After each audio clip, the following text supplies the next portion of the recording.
कुछ कर गुजर जाने का जुनून, यह सब मुझे बहुत प्रेरित करते हैं, ऊर्जा से भर देते हैं। हैदराबाद के बोयिनपल्ली में एक स्थानीय सब्जी मंडी किस तरह अपने दायित्व को निभा रही है, ये पढ़कर भी मुझे बहुत अच्छा लगा। हम सब ने देखा है कि सब्जी मंडियां में अनेक वजहों से काफी सब्जी खराब हो जाती है। ये सब्जी इधर-उधर फैलती हैं, गंदगी भी फैलाती हैं। लेकिन बोयिनपल्ली की सब्जी मंडी ने तय किया कि हर रोज बचने वाली इन सब्जियों को ऐसे ही फेंका नहीं जाएगा। सब्जी मंडी से जुड़े लोगों ने तय किया, इससे बिजली बनाई जाएगी। बेकार हुई सब्जियों से बिजली बनाने के बारे में शायद ही आपने कभी सुना हो। यही तो इनोवेशन की ताकत है। आज बोयिनपल्ली की मंडी में पहले जो वेस्ट था, आज उसी से वेल्थ क्रिएट हो रही है। यही तो कचरे से कंचन बनाने की यात्रा है। वहां हर दिन करीब 10 टन वेस्ट निकलता है। इसे एक प्लांट में इकट्ठा कर लिया जाता है। प्लांट के अंदर इस वेस्ट से हर दिन 500 यूनिट बिजली बनती है और करीब 30 किलो बायोफ्यूल भी बनता है। इस बिजली से ही सब्जी मंडी में रोशनी होती है और जो बायोफ्यूल बनता है, उससे मंडी की कैंटीन में खाना बनाया जाता है ना कमाल का प्रयास। ऐसा ही एक कमाल हरियाणा के पंचकुला की बड़ौद ग्राम पंचायत ने भी करके दिखाया है। इस पंचायत के क्षेत्र में पानी की निकासी की समस्या थी। इस वजह से गंदा पानी इधर-उधर फैल रहा था, बीमारी फैलाता था।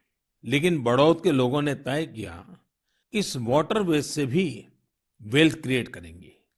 ग्राम पंचायत ने पूरे गांव से आने वाले गंदे पानी को एक जगह इकट्ठा करके फिल्टर करना शुरू किया और फिल्टर किया हुआ ये पानी अब गांव के किसान खेतों में सिंचाई के लिए इस्तेमाल कर रहे हैं। यानी प्रदूषण, गंदगी और बीमारियों से छुटकारा भी और खेतों में सिंचाई भी।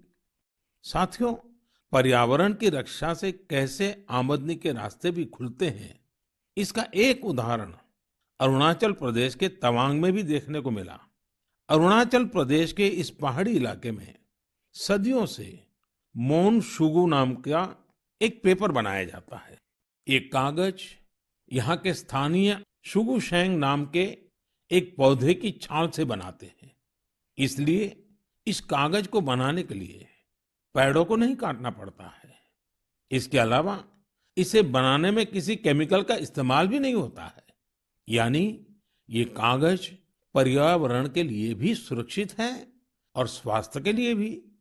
एक वो भी समय था जब इस कागज का निर्यात होता था। लेकिन जब आधुनिक तकनीक से बड़ी मात्रा में कागज बनने लगे, तो ये स्थानीय कला बंद होने की कगार पर पहुंच गई। अब एक स्थानीय सामाजिक कार्यकर्ता गोम्बू ने इस कला को पुनर्जीवित करने का प्रयास किया है। इससे यहाँ के आदिवासी भाई बहनों को रोजगार भी मिल रहा है। मैंने एक और खबर केरल की देखी है, जो हम सभी को अपने दायित्वों का एहसास कराती है। केरल के कोट्टयम में एक दिव्यांग बुजुर्ग हैं, एनएस राजप्पन साहब। राजप्पन जी पैरालिसिस के कारण चलने में असमर्थ हैं, लेकिन इससे स्वच्छता के प्रति उनके समर्पण में कोई कमी नहीं आई है। वो पिछले कई सालों से नाव से वेम्बनाड झील में जाते हैं और झील में फेंकी गई प्लास्टिक की बोतलें बाहर निकाल करके ले आते हैं। सोचिए, राजप्पन जी की सोच कितनी ऊंची है। हमें भी राजप्पन जी से प्रेरणा लेकर स्वच्छता के लिए जहां संभव हो अपना योगदान देना चाहिए। मेरे प्यारे देशवासियों, कुछ दिन पहले आपने देखा होगा, अमेरिका के सैन फ्रांसिस्को से बंगलुरु के लिए एक नॉन स्टॉप फ्लाइट की कमान भारत की 4 विमेन पायलट्स ने संभाली। 10,000 किलोमीटर से भी ज्यादा लंबा सफर तय करके ये फ्लाइट 225 से अधिक यात्रियों को भारत लेकर आई। आपने इस बार 26 जनवरी की परेड में भी गौर किया होगा, जहां भारतीय वायुसेना की 2 विमेन ऑफिसर्स ने नया इतिहास रच दिया है। क्षेत्र कोई भी हो, देश की महिलाओं की भागीदारी लगातार बढ़ रही है। लेकिन अक्सर हम देखते हैं कि देश के गांवों में हो रहे इसी तरह के बदलाव की उतनी चर्चा नहीं हो पाती। इसलिए जब मैंने एक खबर मध्य प्रदेश के जबलपुर की देखी, तो मुझे लगा कि इसका जिक्र तो मुझे मन की बात में जरूर करना चाहिए। ये खबर बहुत प्रेरणा देने वाली है। जबलपुर के चिचगांव में कुछ आदिवासी महिलाएं एक राइस मिल में दिहाड़ी पर काम करती थी। कोरोना वैश्विक महामारी ने जिस तरह दुनिया के हर व्यक्ति को प्रभावित किया, उसी तरह ये महिलाएं भी प्रभावित हुई। उनकी राइस मिल में काम रुक गया। स्वाभाविक है कि इससे आमदनी की भी दिक्कत आने लगी। लेकिन ये निराश नहीं हुई। इन्होंने हार नहीं मानी। इन्होंने तय किया कि ये साथ मिलकर अपनी खुद की राइस मिल शुरू करेगी। जिस मिल में ये काम करती थी, वो अपनी मशीन भी बेचना चाहती थी। इनमें से मीना रहंगडाले जी ने सब महिलाओं को जोड़कर स्वयं सहायता समूह बनाया और सबने अपनी बचाई हुई पूंजी से पैसा जुटाया। जो पैसा कम पड़ा, उसके लिए आजीविका मिशन के तहत बैंक से कर्ज ले लिया। और अब देखिए, इन आदिवासी बहनों ने वही राइस मिल खरीद ली जिसमें वो कभी काम किया करती थी। आज वो अपनी खुद की राइस मिल चला रही हैं। इतने ही दिनों में इस मिल ने करीब 3 लाख रुपए का मुनाफा भी कमा लिया है।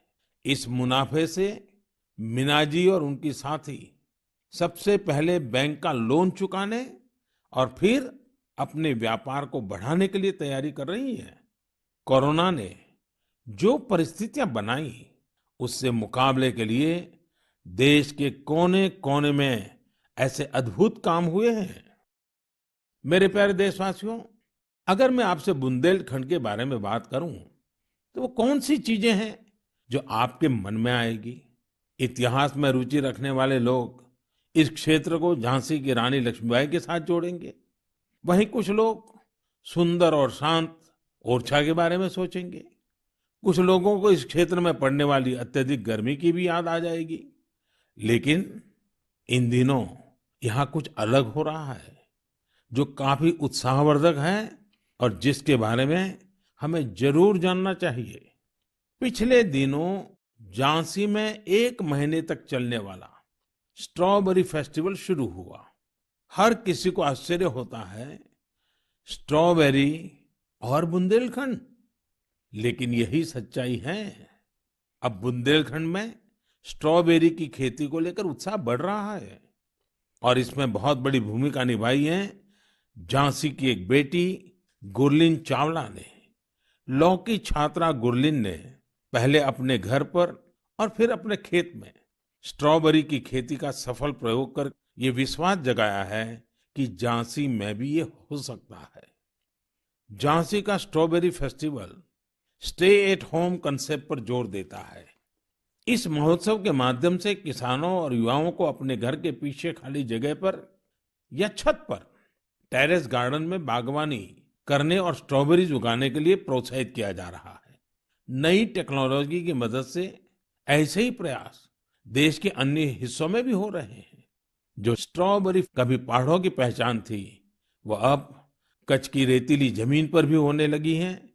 किसानों की आय बढ़ रही है।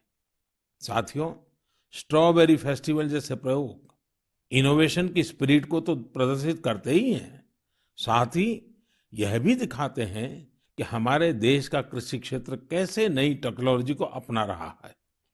साथियों, खेती को आधुनिक बनाने के लिए सरकार प्रतिबद्ध है और अनेक कदम उठा भी रही है।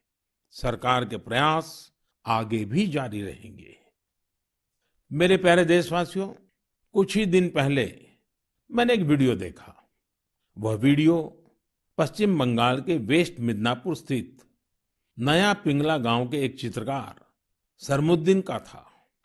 वो प्रसन्नता व्यक्त कर रहे थे कि रामायण पर बनाई उनकी पेंटिंग 2 लाख रुपए में बिकी है।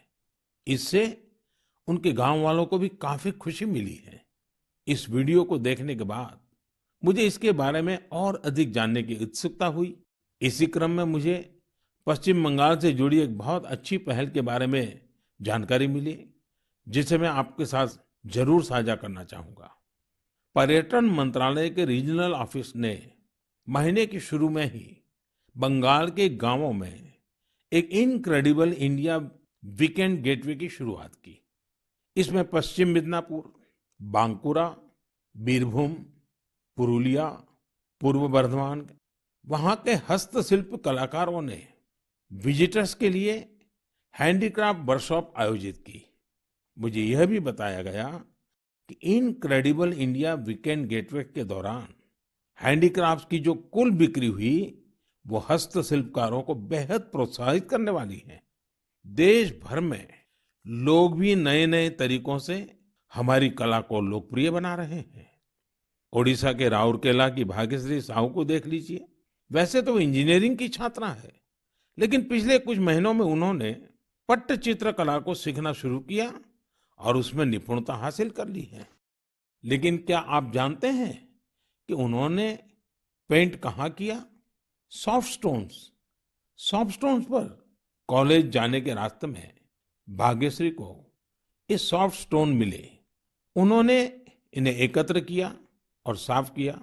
बाद में उन्होंने रोजाना 2 घंटे इन पत्थरों पर पट्टचित्र स्टाइल में पेंटिंग की। वह इन पत्थरों को पेंट कर उन्हें अपने दोस्तों को गिफ्ट करने लगी। लॉकडाउन के दौरान उन्होंने बोतलों पर भी पेंट करना शुरू कर दिया। अब तो वो इस आर्ट पर वर्कशॉप भी आयोजित करती हैं। कुछ दिन पहले ही सुभाष बाबू की जयंती पर भाग्यश्री ने पत्थर पर ही उन्हें अनोखी श्रद्धांजलि दी। मैं भविष्य के उनके प्रयासों के लिए शुभकामनाएं देता हूं।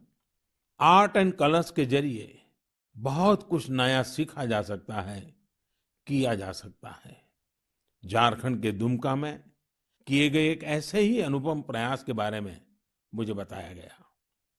यहाँ मिडिल स्कूल के एक प्रिंसिपल ने बच्चों को पढ़ाने और सिखाने के लिए गांव की दीवारों को ही अंग्रेजी और हिंदी के अक्षरों से पेंट करवा दिया। साथ ही उसमें अलग अलग चित्र भी बनाए गए हैं। इससे गांव के बच्चों को काफी मदद मिल रही है। मैं ऐसे सभी लोगों का अभिनंदन करता हूं जो इस प्रकार के प्रयासों में लगे हैं।